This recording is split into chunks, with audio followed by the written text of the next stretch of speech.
finding the funny in situations.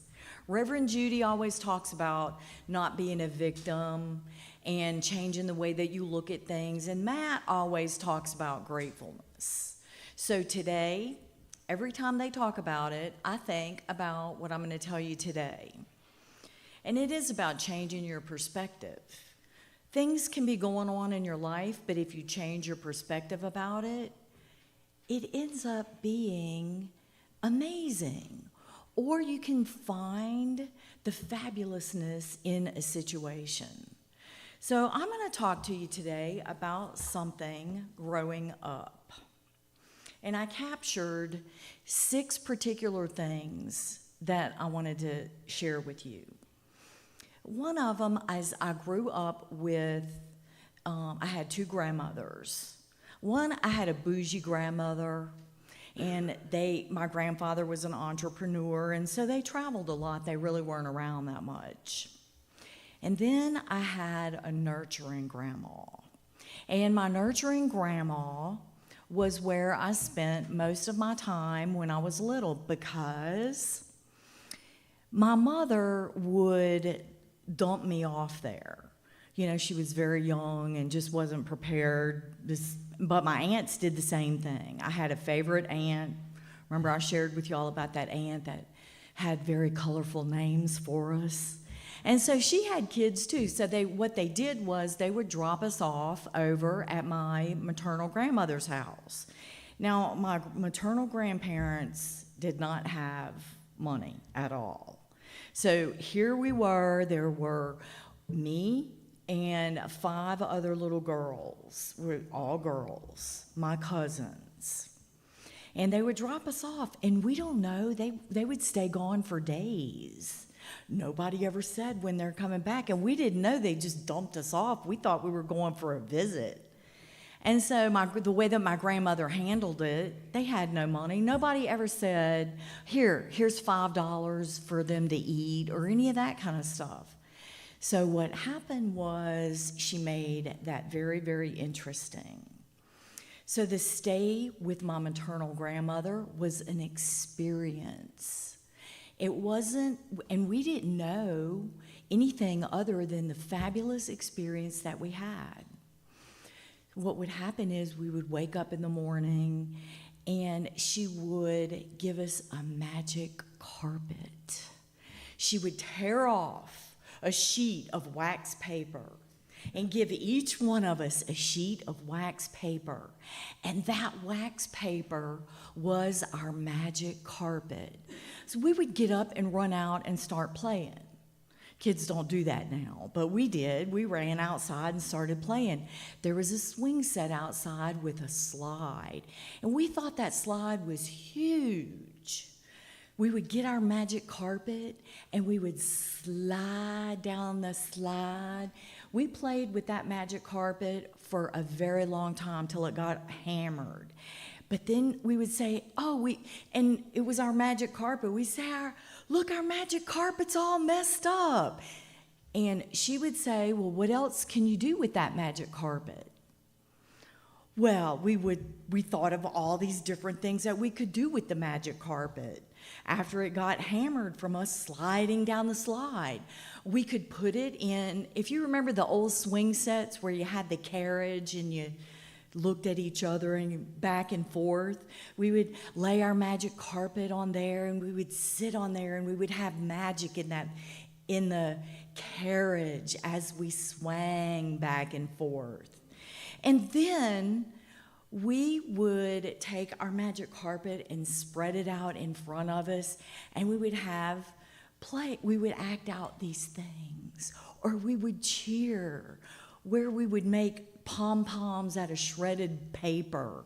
And so we would spread our magic carpet out like that, and we would put our pom-poms in front of it. Now, anybody that's ever been around a bunch of girls, they fight. It's not nice either. They pull hair and scratch and do all these things. And you know, when you spread your magic carpet out, sometimes somebody comes and runs and jumps right on your magic carpet, and then it's done. Then all kinds of things break out, fights start, and you mess my magic carpet. How about if I just tear your magic carpet? And then you're in doing all that, then the magic carpet's all out there, and there's just a shred of magic carpets. Then there's one thing also that you don't do, and you don't go tattle and crying and try to go back inside, because when we were little, you had to go outside. You didn't come in and hang around and watch TV. So we come in, it was with our magic carpet. She tore my magic carpet and stood. My grandmother would say, did she? Yeah. And hers she tore mine. And she'd say, I tell you what, come inside and I want you to help me shuck this corn. Oh, okay. And we'd be in there, and she had 2 windows, big windows like this where we could see out. Everybody's playing, and the person that was wronged and went and tattled got to shuck corn. But it wasn't long before we realized that's not where we wanted to be. Everybody was outside swinging and doing these things, and you could see where you were in there shucking corn. Somebody was out there cheering, and they were doing plays and conducting magic carpet business while you were inside tattling and helping. So then we learned how to pick our emergencies. And also we drank from the hose. Did anybody else drink from the hose outside? Okay, so we didn't go in and ask for Kool-Aid? I think not. And so we didn't have Kool-Aid. Kool-Aid was 10 cents a pack back then, and there wasn't 10 cents. So we would be hungry. My grandmother would come out with a big loaf of colonial bread. Does anybody remember colonial bread? Okay, she comes out with the loaf of bread, and we had a slice of bread for a snack. That was our snack. Oh, it was great. It was fresh, it was moist, and then heresy would occur. My cousin would not eat her crust. I'm like, okay, so when you're hungry, and there's a loaf or, a slice of bread, the crust is extremely important. I'm not eating my crust, and so we started learning how to barter. Okay, I'll tear off this if you'll give me your crust. And then my cousin didn't like her crust at all, so we always knew that was the go-to. We're like, she doesn't like her crust. So we started, bartering and getting a little bit of that. There you go. Then we got hungry. There's no food, but we have little slices of bread. My grandmother was the queen of leftovers. Little did she know that she affected the lives of 6 girls with her leftovers. And what she would do is she would scrape all the food into a big bowl. We didn't know, we were little. We didn't start knowing, but when we started getting bigger, we recognized. But she would scrape it into a big bowl, and then she would make these delicious meals, and she would give them names. She would say, how about some delicious mayonnaise sandwiches? Well, we didn't know. We were starving. We were like, okay. And she like, Tammy, I know you like ketchup. How about a dollop of ketchup on yours? Okay. My cousin, I know you like mustard.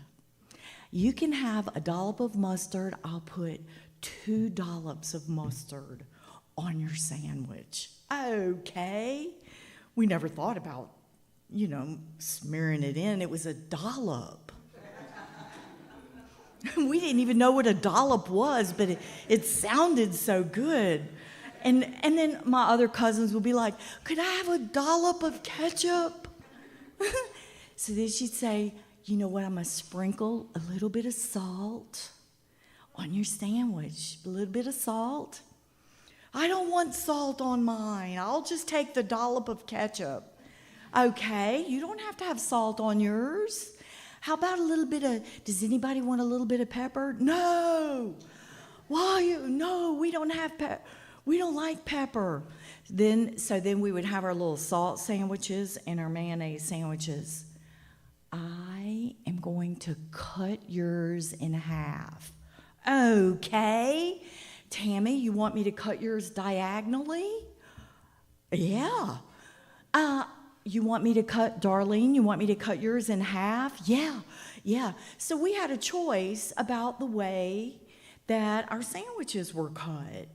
So that some of them were cut diagonally, some of them were cut in half, and guess what we got to do? We got to trade. So then I'm going to take some of your dollops of mustard on your sandwich, and it's cut in half, and mine is cut diagonally. Let's mix and match. So we mixed and matched. We had it going on. And that was a salt sandwich. That's not what she called it, but that's what it was. She didn't have any money, and I know she just tried to figure out what to do with 6 girls and a loaf of bread. But we had chatter, and we had all this kind of fun. We had no idea that she was digging around in her cabinet trying to find things. So she would send us out to play again, and then she would tell us, before you come in for supper, drink some water from the hose. So we'd be out there, oh, it's time to go in. And we would line up and drink from the hose, and then we would go inside, and she would say, tonight, you know what we're having for supper? We're having some corned beef hash. Well, we were little. We don't know what corned beef hash. What is that? We don't know. She just would make those names up for the different kinds of dishes. And she would say, this is so delicious. You know what I put in here? I put in some corn. I put in a little bit of peas.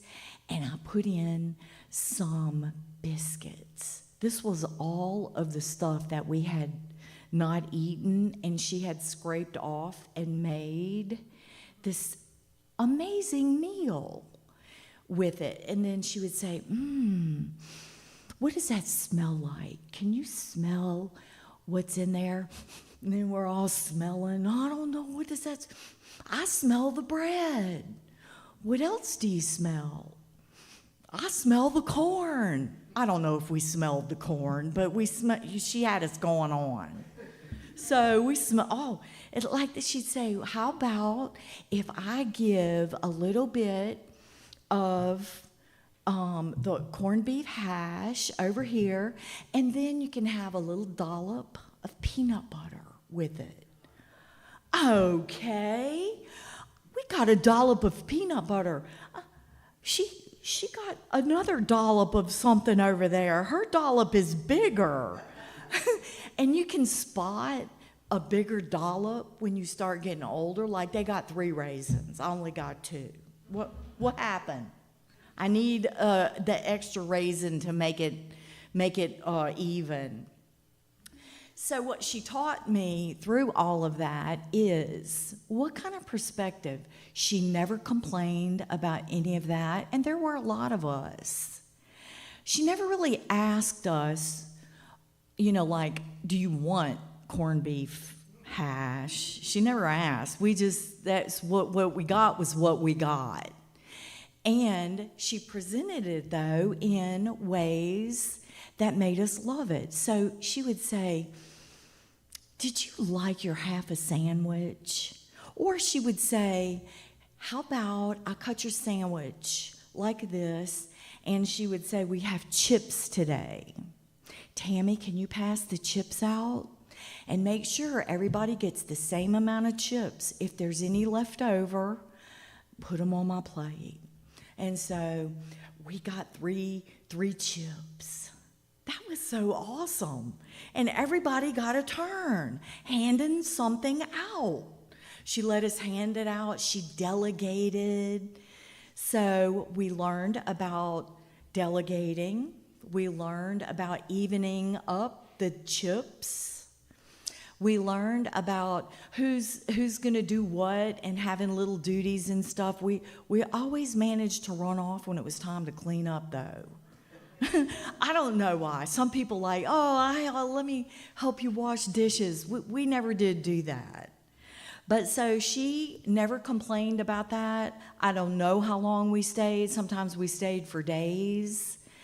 But she made sure that we had some kind of dessert, and she would make desserts from different things. People would bring her over some food and stuff, cut up different pieces of apple pie. I'm pretty sure people ate off of that. Anyway, she had one arm, and I didn't know she had an arm until I was like 12. One day I was doing cheers, and I was like, "What happened to your arm?" And my cousin said, "She's never had an arm." And I'm like, "What happened to your arm?" And she said, "I've never had an arm. The whole time you've known me, I've never had an arm." So I needed to know what happened to her arm. But she had, when she was 5 years old, she had a tumor, and back in those days, when you had a tumor or something, they just cut that off. So I couldn't believe she had one arm. She did all of the fabulous things that she did for us with that one arm. And then we started noticing, I guess about 11 or something, we were like, "Nani, did you scrape Darlene's corn into that bowl and put it in the refrigerator?" And she's like, "Well, what I did was I took everybody's leftover and compiled them." Okay, that sounds a lot better than just scraping off scraps into a bowl. She said, "You don't know the amazing things that's going to occur with that corn later." And I'm like, did you just take Cindy's crusts and put them in that same bowl? Is that going to end up being some kind of, and it always ended up being some kind of dish. So for my grandmother taught gratefulness, thankfulness. She taught creativeness. What else can you do with your magic carpet?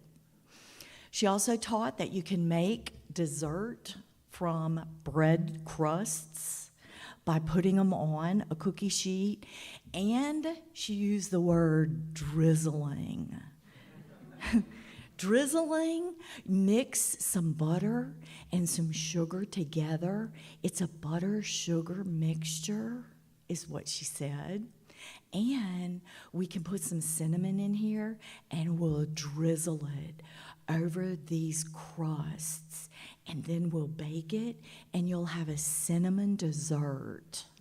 And that's exactly what happened. I don't know how long she had been collecting the crusts or who she had collected them from. I couldn't even think about it in my mind. She could have invited the neighbors over, and that could have been I don't know. But anyway, we had delicious, she called it finger desserts. You can pick it up with your finger, and it's crunchy. So we had desserts with that. She taught me how to do that. I have to right now. I can do amazing things with leftovers at any given time, whatever. If I have leftover, and I have to really fight with myself, like, "Oh, there's 4 kernels of corn left over. I could put that in." But she taught me that, so it's come in extremely handy. And whenever I go to potlucks, I'm like, "Oh, they didn't eat their cake. That could be crunchy with some drizzling over." So the thankfulness that you get from the things that you don't know when you're little, that you start realizing. And when you hear Reverend Judy and her messages, I think about my grandmother, and I think about the gratefulness and the thankfulness and what she did, how she made nothing go so far, and how she presented it. So when you're having situations in your life and you change your perspective about those situations, also you change your words about them, because you can use value-giving words or you can use value-stealing words. So your value-giving words are butter, sugar. That's all she had. But we can make a delicious dessert out of that and drizzle it over that. Or we can say, well, all we have is crust, without thinking about the whole picture. So when your perspective needs to change in a situation, your words need to change also. And that way, you're not repeating and getting on that hamster wheel of constantly being a victim. So change your perspective, change your thoughts, and change your life. Thank you.